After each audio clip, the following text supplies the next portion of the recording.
আমাদের 1 বছর পার হচ্ছে এই 3রা আগস্টে। ঠিক 1 বছর আগে, ঠিক 365 দিন আগে আমরা এই শহীদ মিনারে সমাবেত হয়েছিলাম। আপনাদের সহ বাংলাদেশের মানুষ, এই ঢাকা শহরের মানুষ নেমে এসেছিল এই শহীদ মিনারে। এই শহীদ মিনার থেকে আমরা ঘোষণা করেছিলাম ফ্যাসিবাদী ব্যবস্থা বিলোপের সেই ঐতিহাসিক 1 দফা। এই ঐতিহাসিক 1 দফা কোনো ব্যক্তির পক্ষ থেকে নয়, কোনো দলের পক্ষ থেকে নয়, কোনো সংগঠনের পক্ষ থেকে ঘোষণা করা হয় নাই। সেই দিন 1 দফা ঘোষণা করা হয়েছিল বাংলাদেশের জনগণের পক্ষ থেকে, বাংলাদেশের অভ্যুত্থানকারী ছাত্র জনতার পক্ষ থেকে।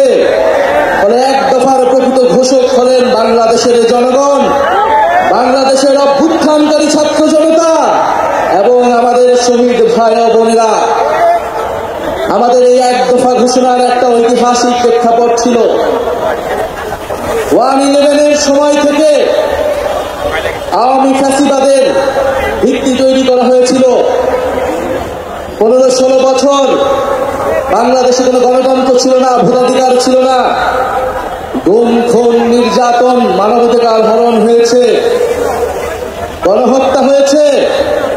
সর্বশেষ কোটা সংস্কার আন্দোলন 2024-এ শিক্ষার্থীদের ন্যায্য আন্দোলনে সন্ত্রাসী ফ্যাসিস্ট পুলিশ বাহিনী নির্মমভাবে গুলি চালিয়ে আমাদের ভাই বোনদেরকে শহীদ করেছিল।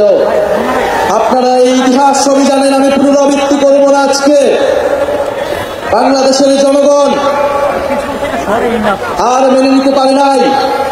বাংলাদেশের ছাত্ররা 9 দফা ঘোষণা করেছিল, কিন্তু আমরা দেখেছি এই 9 দফা এই ফ্যাসিস্ট সরকারের পক্ষে বাস্তবায়ন করা সম্ভব নয়, কারণ এই ফ্যাসিস্ট সরকারি খুনের দায়ে দায়ী ছিল। ফলে বাংলাদেশের জনগণ নিজে দায়িত্ব নিয়ে নিয়েছিল। দায়িত্ব নিয়ে তারা 1 দফা ঘোষণা করেছিল ফ্যাসিবাদী ব্যবস্থার বিলোপ এবং নতুন রাজনৈতিক বন্দোবস্ত। আমরা দায়িত্ব এবং দলের রাজনীতির ঘোষণা দিয়েছিলাম। আমরা সাম্য, মানবিক মর্যাদা এবং সামাজিক সুবিচারের ঘোষণা দিয়েছিলাম।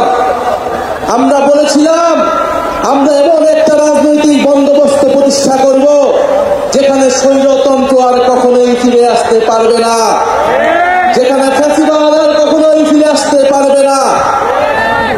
আমরা জুলাই পদযাত্রায় দেশের বিভিন্ন জায়গায় বলেছি ফ্যাসিবাদী সরকারের পতন হয়েছে, বন্দোবস্তের বিলোপ আমরা ঘটাতে পারিনি। আজকে 1 বছর পরে এসে আমরা আমাদের সেই সীমাবদ্ধতার কথা, আমাদের ব্যর্থতার কথাও আপনাদেরকে বলতে এসেছি। আমরা পারিনি সেই পুরনো সংবিধানকে বাতিল করে একটি নতুন সংবিধান তৈরি করতে। আমরা পারিনি যে ফ্যাসিবাদী বন্দোবস্তের যে ক্ষমতার স্তম্ভ ছিল, যে দুর্নীতি পরায়ণ অলিগার্ক ব্যবসায়ী ছিল, যে লুটেরা অর্থনীতি ছিল, সেই অর্থনীতিকে ভেঙে দিতে। আমরা পারি নাই যে ফ্যাসিবাদী ব্যবস্থার যে সাংস্কৃতিক ভিত্তি ছিল, গণমাধ্যম থেকে শুরু করে বিভিন্ন জায়গায় যে স্বৈরাচারের দোসররা ছিল তাদেরকে সম্পূর্ণভাবে পরাজিত করতে। আমরা পারি নাই সেনাবাহিনী সহ প্রশাসনকে জনগণের প্রতিষ্ঠান হিসেবে গড়ে তুলতে।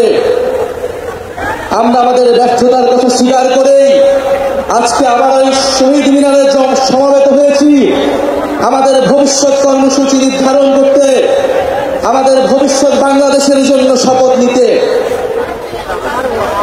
সংগ্রামী সাথী ও বন্ধুগণ,